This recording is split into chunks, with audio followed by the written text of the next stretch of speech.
ಎಲ್ಲರಿಗಾಗಿ ಕಾನೂನು ವಿಡಿಯೋ ಅಂಕಣಕ್ಕೆ ಸ್ವಾಗತ. ಈ ವಿಡಿಯೋ ಅಂಕಣದಲ್ಲಿ ಕಾನೂನನ್ನ ಸರಳವಾಗಿ ಅರ್ಥೈಸೋ ಪ್ರಯತ್ನ ಮಾಡ್ತೀವಿ. ಹಾಗೆ ಕಾನೂನಿಗೆ ಸಂಬಂಧಪಟ್ಟಂತಹ ನಿಮ್ಮ ಪ್ರಶ್ನೆಗಳಿಗೆ, ಡೌಟ್ಸ್ಗಳಿಗೆ ಉತ್ತರಿಸೋ ಪ್ರಯತ್ನ ಮಾಡ್ತೀವಿ.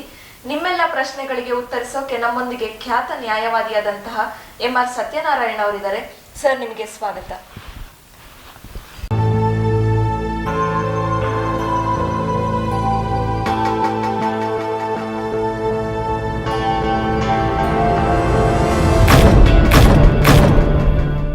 ಸರ್, ನಾಗರಾಜ್ ಅವರು ಒಂದು ಲಾಜಿಕಲ್ ಆಗಿರೋ ಒಂದು ಪ್ರಶ್ನೆ ಕೇಳಿದ್ದಾರೆ. ಕಾನೂನಿನ ಪ್ರಕಾರ ನನ್ನ ಅತ್ತೆಯವರು ನಮ್ಮ ತಾತನ ಆಸ್ತಿಯಲ್ಲಿ ಪಾಲ್ ತಗೊಂಡ್ರೆ ನಾನು ನನ್ನ ತಾಯಿಯ ಕೈಯಲ್ಲಿ ಕೇಸ್ ಹಾಕಿಸಿ ಅವರ ತವರು ಮನೆಯಲ್ಲಿ ಪಾಲ್ ತಗೊಳ್ಳ. ಹಾಗಾದ್ರೆ ನನ್ನ ತಂಗಿ ನನ್ನ ಪಿತ್ರಾರ್ಜಿತ ಆಸ್ತಿಯಲ್ಲಿ ಪಾಲ್ ತಗೊಂಡ್ರೆ ನಾನು ಮದುವೆ ಆಗಿ ನನ್ನ ಹೆಂಡತಿ ಕೈಯಲ್ಲಿ ಕೇಸ್ ಹಾಕಿಸಿ ಅವರ ತವರು ಮನೆಯಿಂದ ಆಸ್ತಿ ಭಾಗ ತಗೊಳ್ಳ ಅಂತ ಕೇಳ್ತಾ ಇದ್ದಾರೆ. ಇದು ಏನು ಅಂತ ಅಂದ್ರೆ, ಸುಪ್ರೀಂ ಕೋರ್ಟ್ ತೀರ್ಪಿನ ಹಿನ್ನೆಲೆಯಲ್ಲಿ ಆಗಿರೋ ಬದಲಾವಣೆ ಈ ಕಾಂಪ್ಲೆಕ್ಸಿಟಿ ಮೂಡಿಸ್ತಾ ಇದೆ ಅಂತ ಹೇಳಿ ಭಾವಿಸ್ತೀನಿ. ಇದಕ್ಕೆ ನೀವೇನು ಹೇಳಬಹುದು ಸರ್? ಯಾವುದೇ ಒಂದು ಬದಲಾವಣೆ ತರುವಂಥ ಕಾನೂನು ಬಂದಾಗ ಒಂದಷ್ಟು ಅಲ್ಲಟ ಪಲ್ಲಟ ಅಂತಾರಲ್ಲ, ಅದು ಆಗ್ತದೆ. ಒಂದಷ್ಟು ಗೊಂದಲಗಳು ಕೂಡ ಹೇಳ್ತವೆ, ಅದು ತತ್ಕಾಲಕ್ಕೆ. ಆಮೇಲೆ ಅದಕ್ಕೆ ನಾವು ಅಡ್ಜಸ್ಟ್ ಆಗ್ತಾ ಬರ್ತೇವೆ. ಇದು ಸಮಾಜ ಯಾವಾಗಲೂ ಅಷ್ಟೇ, ಯಾವುದೇ ಒಂದು ಪ್ರತಿರೋಧವನ್ನು ಬಹಳ ಸಲೀಸಾಗಿ ಒಪ್ಕೊಳ್ಳಲ್ಲ. ಅದು ಯಾವುದೇ ರಂಗ ಇರಲಿ, ಅದು ಧಾರ್ಮಿಕ ರಂಗ ತಗೊಳ್ಳಿ, ಅಥವಾ ಈಗ ಉದಾಹರಣೆಗೆ SC STಗಳನ್ನು ಕೂಡ ಅರ್ಚಕರನ್ನಾಗಿ ಮಾಡಬೇಕು ಅಂತ ಒಂದು ಆಲೋಚನೆ ಬಂತು. ಏನಾಯಿತು? ತಕ್ಷಣ ತಗೊಂಡ್ರ ಜನ? ಏನು ಕಥೆ ಅಂತ ಆಲೋಚನೆ ಮಾಡಿದರು. ಜನಾರ್ದನ ಪೂಜಾರಿಯವರು ಅಲ್ಲಿ ಮಂಗಳೂರಿನಲ್ಲಿ ಅವರ ದೇವಸ್ಥಾನದಲ್ಲಿ ಅದನ್ನು ಇಂಟ್ರೊಡ್ಯೂಸು ಕೂಡ ಮಾಡಕ್ಕೆ ಹೊರಟರು ಅಲ್ವಾ? ಆ ರೀತಿಯಲ್ಲಿ ಈಗ ಆ ಧಾರ್ಮಿಕದ್ದು. ಅಥವಾ ಯಾರೋ ಒಬ್ಬಳು ಅಬ್ರಾಹ್ಮಣಿ, ಅವಳನ್ನು ಬ್ರಾಹ್ಮಣ ಹುಡುಗ ಮದುವೆ ಆದಾಗ ತಕ್ಷಣ ಒಪ್ಕೊಳ್ತಾರೇನು? ಇಲ್ಲ. ಹಾಗಂತ ಶಾಸ್ತ್ರಗಳಲ್ಲಿ ಅದು ಇಲ್ವೇನು? ಅನುಲೋಮ ಮ್ಯಾರೇಜಸ್ಸು, ಪ್ರತಿಲೋಮ ಮ್ಯಾರೇಜಸ್ಸು, ವಿಲೋಮ ಮ್ಯಾರೇಜ್ ಎಲ್ಲ ಇಲ್ವೇನೋ? ಅಲ್ಲೆಲ್ಲ ಇದೆ. ಯಾವುದೇ ಒಂದನ್ನ ಅದು ಕ್ರಾಂತಿಕಾರಕವಾಗಿ ಬಂದಾಗ ಅದಕ್ಕೆ ವಾಪಸ್ಸು ಅದನ್ನು ಪ್ರತಿಭಟಿಸುವಂಥ ಆಲೋಚನೆ ಖಂಡಿತ ಪ್ರತಿಯೊಬ್ಬರಲ್ಲೂ ಬರ್ತದೆ. ಅದು ಹಾಗಾದರೆ ಹೇಗೆ, ಹೀಗಾದರೆ ಹೇಗೆ, ಅದು ಧರ್ಮನ, ಇದು ಧರ್ಮನ, ಅದು ಸರಿನಾ, ಇದು ಸರಿನಾ, ಇದು ಗೊಂದಲ ಅಲ್ವಾ? ಎಲ್ಲ ಹಾಗೆ ನೋಡಿದರೆ ಒಂದು ಕಾಲದಲ್ಲಿ ಉದಾಹರಣೆಗೆ ನಮ್ಮ ಮಗಳು ನಮ್ಮ ಇಷ್ಟಕ್ಕೆ ವಿರೋಧವಾಗಿ ಬೇರೆ ಯಾವುದೋ ಜಾತಿಯವಳನ್ನು ಮದುವೆ ಆದಾಗ ಅವಳನ್ನು ನಾವು ತಕ್ಷಣ ತಗೊಂಡ್ವಾ? ಒಂದು ಕಾಲದಲ್ಲಿ ಅವಳಿಗೆ ಎಲ್ಲ ಅವರೆಲ್ಲ ಡಿಸಬಿಲಿಟೀಸ್ ಅನ್ನು ಹಾಕಿಟ್ವಿ. ಕೊನೆಗೆ ಕ್ಯಾಸ್ಟ್ ಡಿಸಬಿಲಿಟೀಸ್ ರಿಮೂವಲ್ ಆಕ್ಟ್ ಅಂತ ಅದಕ್ಕೊಂದು ಕಾನೂನು ಬರಬೇಕಾಯಿತು.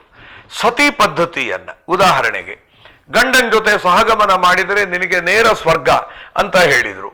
ಜೀವಂತವಾಗಿ ಹೆಣ್ಣು ಮಕ್ಕಳನ್ನ ಸುಡುವಂಥ ಕಾಲ ಇತ್ತು. ಈಗಲೂ ಎಲ್ಲಿದೆಯೋ ಏನು ಕಥೆಯೋ ಗೊತ್ತಿಲ್ಲ.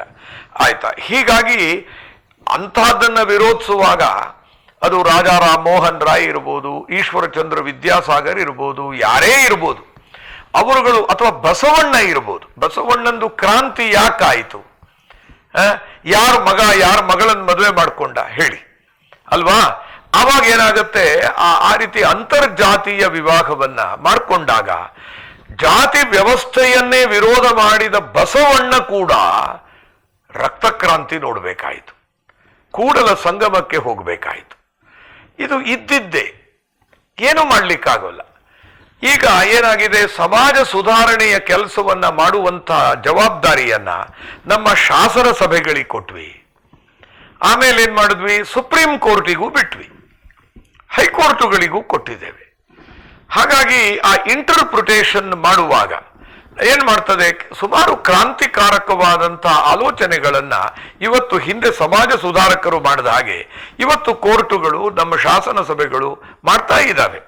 ಈಗ ಉದಾಹರಣೆಗೆ SC STಗಳಿಗೆ ಕೊಟ್ಟಂತ ಜಮೀನನ್ನ ವಾಪಸ್ಸು ಅವರಿಗೆ prohibition of certain lands act, ಏನು prohibition of transfer of certain lands act ಅಂತ, ಅದು ನಿಜವಾಗ PTCL ಆಕ್ಟ್ ಅಂತ, ಅದು ಬಂದಾಗಲೂ ಕೂಡ ಎಷ್ಟು ಗಲಾಟೆಗಳಾಗಲಿಲ್ವಾ, ಎಷ್ಟು ಅಲ್ಲೋಲ ಕಲ್ಲೋಲವಾಗಲಿಲ್ವಾ ಸಮಾಜದಲ್ಲಿ? ಆಗತ್ತೆ, ಏನು ಮಾಡ್ಲಿಕ್ಕಾಗಲ್ಲ. ಅದು ಅವರವರ ಸಂಸ್ಕಾರದ ಮೇಲೆ ನಿಂತಿದೆ. ನಾನೇ ಕಣ್ಣಾರೆ ಕಂಡ ಹಾಗೆ ಲಾಯರ್ ಆಗಿ ಕೆಲವು SC STಗಳೇ ಪಾಪ ಬಂದು, ಸರ್ ಬಿಡಿ ಸರ್, ಆ ಜಮೀನು ಅದು ನಮ್ಮ ಇಂಥವ್ರಿಗೆ ಕೊಟ್ಟಿದ್ದಾರೆ ಬಿಡಿ ಸರ್, ಅವರಿಂದ ಉಪಕಾರ ತಗೊಂಡಿದ್ದೀವಿ ಅಂತ ಹೇಳಿ ಬಿಟ್ಟವರಿದ್ದಾರೆ. ಬೇಡ ಸರ್ ಅದು ಅಂತ ಆಲೋಚನೆ ಮಾಡಿದವರಿದ್ದಾರೆ. ಆಮೇಲೆ ಇಲ್ಲಪ್ಪ ನಿನ್ ಜಮೀನು ಕೊಡಿಸ್ತೀನಿ ಅಂದ್ರೆ ನಮಗ್ ಬೇಡ ಸರ್ ಅವ್ರ ಜಮೀನು, ಅವ್ರದ್ದು ಬೇಡ ಸರ್ ಅಂದವರಿದ್ದಾರೆ. ಲ್ಯಾಂಡ್ ರಿಫಾರ್ಮ್ಸ್ ಆಕ್ಟ್ ಬಂದಾಗ ಉದಾಹರಣೆಗೆ, ಸ್ವಾಮಿ ನಮ್ಮ ದಣಿಗಳ ಹತ್ರ ನಾವು ಅವ್ರ ವಿರುದ್ಧ ಫಾರಂ ನಂಬರ್ 7 ಹಾಕಲ್ಲ ಅಂತ ಬಿಟ್ಟು ಹೋದವರಿದ್ದಾರೆ. ಹಕ್ಕು ಕಾನೂನು ಕೊಟ್ಟರು ಬೇಡ ಸರ್, ಅದು ಸರ್ ಅದು ಹಾಗಲ್ಲ ಸರ್, ನಮ್ಮ ಮಕ್ಕಳಿಗೆ ಓದಿಸಿದ್ದಾರೆ ಸರ್, ನಮ್ಮ ದಣಿಗಳು ಕಷ್ಟ ಕಾಲದಲ್ಲಿ ಬಂದಿದ್ದಾರೆ ಸರ್, ನಮ್ಮ ಸ್ವಂತ ಅಣ್ಣ ತಮ್ಮಂದರು ಬರಲಿಲ್ಲ ಸರ್ ಅಂತ ಹೇಳಿ ಬಿಟ್ಟವರಿದ್ದಾರೆ. ಆದರೆ ಇನ್ ಕೆಲವು ಕಡೆಯಲ್ಲಿ ಏನ್ ಮಾಡಿದ್ದಾರೆ, ಅವನ ಮಗಳೇ ಉದಾಹರಣೆಗೆ ಒಬ್ಳು ಹೆರಿಗೆ ಟೈಮ್ನಲ್ಲಿ ಸಾಯೋ ಸ್ಥಿತಿಲಿದ್ಲು. ಯಾಕೆ ಅಂತಂದ್ರೆ ಅವಳ ಮಗು ಏನಾಗಿದೆ, ಹೆಡ್ ಡೌನ್ ಡೆಲಿವರಿ ಆಗದೆ ಫಸ್ಟ್ ಲೆಗ್ಸ್ ಡೌನ್, ಹೊರಗಡೆ ಒಂದು ಕಾಲು ಹೊರಗೆ ಬಂದಿದೆ, ಒಂದು ಕಾಲು ಒಳಗೆ ಸಿಕ್ಕಾಕೊಂಡಿದೆ. ಅವಳು ಸೂಲಗಿತ್ತಿ, ಅವಳು ಬಂದವಳು ಅದನ್ನ ಹಳ್ಳಿ ಕಾಡಲ್ಲಿ ಸೂಲಗಿತ್ತಿಯರು ಅಂತ ಅವರವರೇ ಇರ್ತಾರೆ ನೋಡಿ, ಬೈ ಎಕ್ಸ್ಪೀರಿಯನ್ಸ್ ಅವರು ಮಾಡ್ತಿರ್ತಾರೆ. ಆ ಹೆಣ್ಣು ಮಗಳು ಹೆದರಬೇಡಿ ಏನೂ ಆಗಲ್ಲ ಅಂತ ಹೇಳಿ ಅದನ್ನ ಮೆಲ್ಲಗೆ ತಳ್ಳಿ, ಆಮೇಲೆ ಅವಳೇ ಒಳಗೆ ಕೈ ಹಾಕಿ ಆ ಮಗುವನ್ನ ಸುಲಲಿತವಾಗಿ ಡೆಲಿವರಿ ಕೊಡಿಸಿ ಮಗುವನ್ನು ಉಳಿಸ್ಕೊಟ್ಲು, ತಾಯಿನೂ ಉಳಿಸ್ಕೊಟ್ಲು. ಆದ್ರೆ ಇದನ್ನ ಮರೆತು ಆ ಮನುಷ್ಯ ಅವಳ ವಿರುದ್ಧ ಬೇರೆ ಯಾವುದೋ ಕೇಸ್ ಹಾಕದ. ಇವಳ ಕೇಸ್ನಲ್ಲಿ ಸಾಕ್ಷಿ ಹೇಳಬೇಕಾದವನು ಇವಳಿಗೆ ವಿರುದ್ಧವಾಗಿ ಹೇಳ್ದ. ಅದು ಅವರವರ ಸಂಸ್ಕಾರ ಆಯ್ತಾ. ಈ ಹೆಣ್ಣು ಸುಮ್ಮನೆ ಅವನನ್ನೇ ಶೂನ್ಯ ದೃಷ್ಟಿಯಿಂದ ನೋಡ್ತಾ ಕೂತಿದ್ಲು. ಯಾಕಮ್ಮ ಅಂತ ಕೇಳಿದಾಗ ಈ ರೀತಿ ಆಗಿತ್ತು ಸರ್ ಅಂತ. ಆಮೇಲೆ ಪಾಪ ಅವಳು ಬಾಯಿ ಬಿಟ್ಲು. ನಾನೇನೋ ಉಪಕಾರ ಮಾಡಿದ್ದೀನಿ ಅಂತ ಕೊಚ್ಕೊಳ್ಳೋಕೆ ಹೇಳಿದ್ದಲ್ಲ, ಅವನ ಹೇಳೋದನ್ನ ಕೇಳಿ ಹೊರಗಡೆ ಬಂದು ಸುಮ್ಮನೆ ಶೂನ್ಯ ದೃಷ್ಟಿಯಿಂದ ನೋಡ್ತಾ ಇದ್ದವಳು ನಾನು ಪ್ರಶ್ನೆ ಕೇಳಿದಾಗ ಹೊರಗಡೆಯಲ್ಲಿ ಕೇಳಿದ್ದು ಉತ್ತರ ಕೊಟ್ಲು ಅವಳು. ಅವರವರ ಸಂಸ್ಕಾರ ಗೊತ್ತಾಯ್ತಾ. SC STಗಳಲ್ಲೇನೆ ಸ್ವಂತ ಅಣ್ಣ ತಮ್ಮಂದಿರುಗಳು, ಇದು ಒಂದು ಕೇಸು ನಾವು ಯಾವತ್ತೂ ನಡೆಸುವಂತ ದೌರ್ಭಾಗ್ಯ ಕೂಡ ಬಂದಿತ್ತು. ಇವನ ಮಗನ್ನ ಅವನು MA ಮಾಡಿಸ್ದ, ಎಲ್ಲ ಮಾಡಿಸ್ದ. MA ಎಲ್ಲ ಆದ ಮೇಲೆ ಆ ಹುಡುಗ ಲೆಕ್ಚರರ್ ಆಗಿ ಮತ್ತೊಂದಾಗಿ ನಂತರ KAS ಆಫೀಸರು ಆದ ಅಂತ ನಂಗೆ ನೆನಪು. ಆ ಮನುಷ್ಯ ಆಮೇಲೆ ಬಂದು SC ST ಅದೇ prohibition of transfer of certain lands act ಅಲ್ಲಿ ಆ ಜಮೀನು ವಾಪಸ್ ಕೇಳಕ್ ಹೋದ, ಕೇಸ್ ಹಾಕದ. ಆಗ ಅವನು ಒಂದೇ ಮಾತು ಹೇಳ್ದ, ಇವತ್ತು ಅವನು ಕಷ್ಟದಲ್ಲಿದ್ದ, ಯಾರು ಇವನಿಗೆ ದುಡ್ಡು ಕೊಟ್ಟು ಓದಿಸ್ದವನು ದುಃಖದಿಂದ ನೆನಪಿಸ್ಕೊಂಡ, ಸಾರ್ ಹೀಗಾಗಿದೆ ಅಂತ. ಏನ್ ಮಾಡೋದು, ಕಾನೂನಿದೆ, ಹಕ್ಕಿದೆ. ಅವ ಮುಲಾಜಿಲ್ದೆ ಎದೆ ಉಬ್ಬಿಸ್ಕೊಂಡು ಬಂದು ನಿಂತು ಹಕ್ಕಲ್ಲ ಜಮೀನು ವಾಪಸ್ ಕೇಳ್ತಾ ಇದ್ದ. ಆ ರೀತಿಯಲ್ಲಿ ಅದು ಅವರವರ ಸಂಸ್ಕಾರ ಅಂತೊಂದಿದೆ. ನಾನು ಯಾವಾಗಲೂ ಈ ಎಪಿಸೋಡ್ಗಳಲ್ಲಿ ಹೇಳ್ತಾ ಇರ್ತೀನಿ, ಕಾನೂನು ಕಾನೂನು ಇದೆ ಅಂತ ಕೂಡಲೇ ಅದೇ ರೀತಿನೇ ಮಾಡಬೇಕು ಅಂತಿಲ್ಲ. ಹಾಗಾಗಿ ನಾನು ಯಾರಿವರು ನಾಗರಾಜರವರಿಗೆ ನಾನು ಹೇಳುವಂತಹದ್ದು ಏನು ಅಂದ್ರೆ, ನಿಮ್ಮ ಅತ್ತೆ ನಿಮ್ಮ ತಾತನ ಜಮೀನಿನಲ್ಲಿ ಆಸ್ತಿನಲ್ಲಿ ಪಾಲ್ ಕೇಳಿದ್ರು ಅನ್ನೋ ಕಾರಣಕ್ಕಾಗಿ ನಾಗರ ಹಾವು ಫಿಲಂನಲ್ಲಿ ಬರುತ್ತಲ್ಲ, ಹಾವಿನ ದ್ವೇಷ 12 ವರುಷ ಅಂತ ಹೇಳಿ, ನಾಗರ ಹಾವಂತೂ ಅದಕ್ಕೆ ಹೆಸರುವಾಸಿ ಅಂತ ಹೇಳ್ತಾರೆ ನೋಡಿ, ಕಾಯ್ತಿರುತ್ತದು ಅಂತೇಳಿ. ಹಾಗೆ ಕಾದೇನು ನೀವು ಹೊಡಿಬೇಕಾದ ಅಗತ್ಯ ಇಲ್ಲ.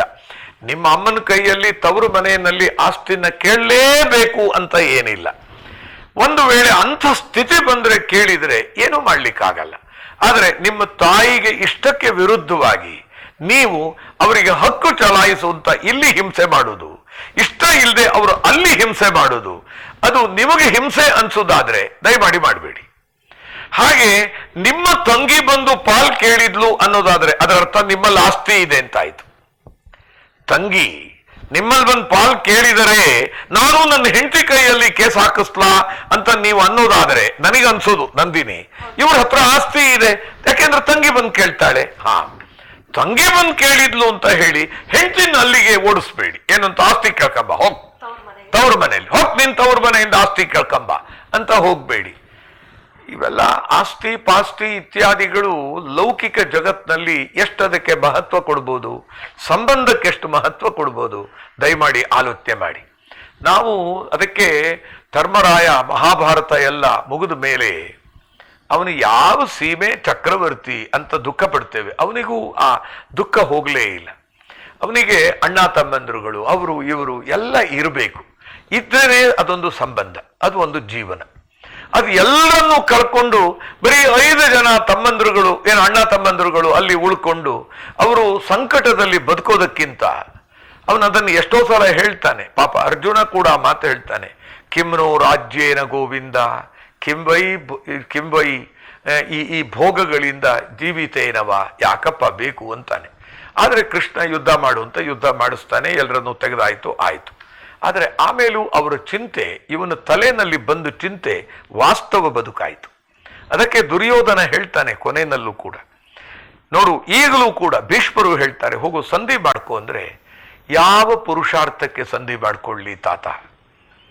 ನನ್ನ ಪ್ರೀತಿಯ ತಮ್ಮ ದುಶ್ಯಾಸನ ಇಲ್ಲ, ನನ್ನ ಪ್ರೀತಿಯ ಸ್ನೇಹಿತ ಕರ್ಣ ಇಲ್ಲ, ನನ್ನ ಪ್ರೀತಿಯ ಇವರಿಲ್ಲ ಅವರಿಲ್ಲ, ನಾನು ಯಾರಿಗಾಗಿ ಸಿಂಹಾಸನದಲ್ಲಿ ಕೂರ್ಲಿ ಅಂತ ಸಂಬಂಧಗಳಿಗೆ ಮಹತ್ವ ಕೊಟ್ಟು ದುರ್ಯೋಧನ, ನಾವು ಕೆಟ್ಟವನು ಅಂತಂದ್ರೂ ಕೂಡ ಹೃದಯದಲ್ಲಿ ಅವನ ಭಾವನೆನ ಅರ್ಥ ಮಾಡ್ಕೊಳ್ಬೇಕು. ಆ ರೀತಿಯಲ್ಲಿ ಅಂದ್ರೆ ಆ ಭಾವನಾ ಲೋಕದಲ್ಲಿ ಬದುಕುವಂಥವನಿಗೆ ಆಸ್ತಿ ಗೌಣ ಆಗತ್ತೆ.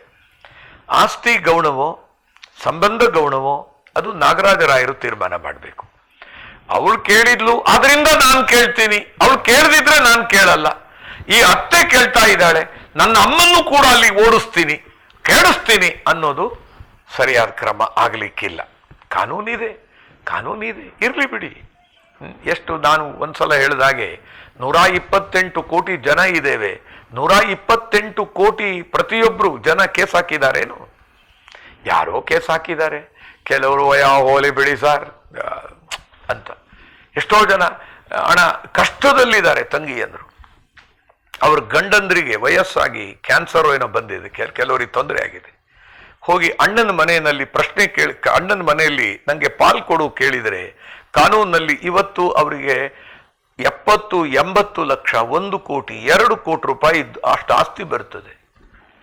ಆದರೆ ಅವರು ಯಾವತ್ತೂ ಕೂಡ ಆಲೋಚನೆ ಮಾಡಲೇ ಇಲ್ಲ, ಬೇಡ ಸರ್ ಅಂತ ಹೇಳಿ. ಹಾಗಾಗಿ ಕೆಲವನ್ನ ನಾವು ತ್ಯಾಗ ಮಾಡ್ಲಿಕ್ಕಾಗಲ್ಲ, ಮೂಲಭೂತ ಹಕ್ಕುಗಳನ್ನು. ಅದು ನಮಗೆ ಕೊಟ್ಟಿರೋದು, ನಾವು ಅದ್ರ ಜೊತೆನೇ ಬದುಕಬೇಕು. ಕೆಲವನ್ನ ನಾವು ಚಲಾಯಿಸುವ ಅಗತ್ಯ ಇಲ್ಲ, ನಮಗೆ ಬೇಡ ಆ ಕಾನೂನು, ಬೇಡ ಬಿಡಿ ಸರ್, ಮುಗಿದೋಯ್ತು, ಆಯ್ತಾ. ಕೊನೆಗೆ ಅವ್ರಿಗೆ ಹೇಳಿದ್ದು ಉಂಟು, ಸರ್ ನಾನು ಇಲ್ಲಿ ಬಂದಿದ್ದೆ ಅಂತ ಮಾತ್ರ ಹೇಳಬೇಡಿ, ಅಣ್ಣಂಗೆ ನೋವಾಗ್ಬಿಡುತ್ತೆ. ನಾನು ಸುಮ್ಮನೆ ಕಾನೂನು ಬಂತಲ್ಲ, ನಮ್ಮ MRS ಅಂತ ಸುಮ್ಮನೆ ಕೇಳಕ್ ಬಂದೆ ಅಷ್ಟೇ. ನನ್ನ ಹಳೆ ಸ್ಟೂಡೆಂಟ್ ಅವಳು, ಆಯ್ತಾ. ಸುಮಾರು 40 ವರ್ಷಗಳ ನಂತರ ನಮ್ಮ MRS ಹೆಂಗಿದ್ದಾರೆ ಕೇಳಬೇಕು ಅಂತ ಬಂದಿದ್ಲು. ಬಂದವಳು ಕೇಳಿದ್ಲು, ಹಾಗೆ ಸಹಜವಾಗಿ ಪ್ರಾಸಂಗಿಕವಾಗಿ ಕೇಳಿದ್ಲು. ಕೇಳಿ ಆಮೇಲೆ ಹೇಳಿದ್ಲು, ನಾನು ಹಿಂಗೆ ಕೇಳದೆ ಮಾತ್ರ ಅಣ್ಣಂಗೆ ಹೇಳಬೇಡಿ, ನೊಂದ್ಕೊಂಡು ಬಿಡ್ತಾನೆ. ನೋಡಿ, ಆ ಸಹೋದರ ಭಾವ ಏನಿದೆ ಅದಕ್ಕೆ ಕೊಡೋ ಬೆಲೆ. ಆಫ್ಟರ್ ಆಲ್ ಈ ಜಮೀನಿಗೆ ಏನೊಂದು 5 ಎಕರೆ ಜಮೀನ, ದುಡ್ಡಿಗೆ ಮಹತ್ವ ಕೊಡೋದ, ಸಂಬಂಧಕ್ಕೆ ಮಹತ್ವ ಕೊಡೋದ? ಕೆಲವರು ದುಡ್ಡಿನ ಹಿಂದೆ ಬಿದ್ದು ದುಡ್ಡಿನೇ ಹಿಂದೆನೇ ಹೋಗ್ಬಿಡ್ತಾರೆ, ಆಸ್ತಿ ಹಿಂದೆನೇ ಹೋಗ್ತಾರೆ. ಹಾಗೆ ಹೋಗಬೇಕಾದ ಅನಿವಾರ್ಯ ನಾಗರಾಜರಾಯರಿಗಿಲ್ಲ ಅಂತ ಭಾವಿಸಿದ್ದೀನಿ. ಅದು ಅವರ ಸಂಸ್ಕಾರಕ್ಕೆ ಬಿಟ್ಟಿದೆ. ಧನ್ಯವಾದಗಳು ಸರ್. ನಾಗರಾಜ್ ಅವರೇ, ನಿಮ್ಮ ಪ್ರಶ್ನೆಗೆ ಸೂಕ್ತ ಮಾರ್ಗದರ್ಶನ ಸಿಕ್ಕಿದೆ ಅಂತ ಹೇಳಿ ನಾನು ಭಾವಿಸ್ತೀನಿ. ಇದೇ ರೀತಿ ಕಾನೂನಿಗೆ ಸಂಬಂಧಪಟ್ಟಂತಹ ಯಾವುದೇ ಪ್ರಶ್ನೆಗಳಿದ್ರೆ, ಡೌಟ್ಸ್ಗಳಿದ್ರೆ ನಮ್ಮ ಕಮೆಂಟ್ ಬಾಕ್ಸ್ ನಲ್ಲಿ ಕಮೆಂಟ್ ಮಾಡಿ. ಹಾಗೆ ಸ್ಕ್ರೀನ್ ಮೇಲೆ ಕಾಣ್ತಿರೋ ನಂಬರ್ಗೆ ವಾಟ್ಸ್ಆಪ್ ಮುಖಾಂತರ ಸಹ ನಿಮ್ಮ ಪ್ರಶ್ನೆಗಳನ್ನ ಕಳಿಸಬಹುದು. ನಮ್ಮ ಕನ್ನಡ ಮೀಡಿಯಂ ನ್ಯೂಸ್ನ ಈ ಕೂಡಲೇ ಸಬ್ಸ್ಕ್ರೈಬ್ ಸಹ ಮಾಡಿ. ಇದು ಕನ್ನಡ ಮೀಡಿಯಂ ನ್ಯೂಸ್, ಸಂಭವಿಸು ಸಮಸ್ತರ ನಡುವೆ.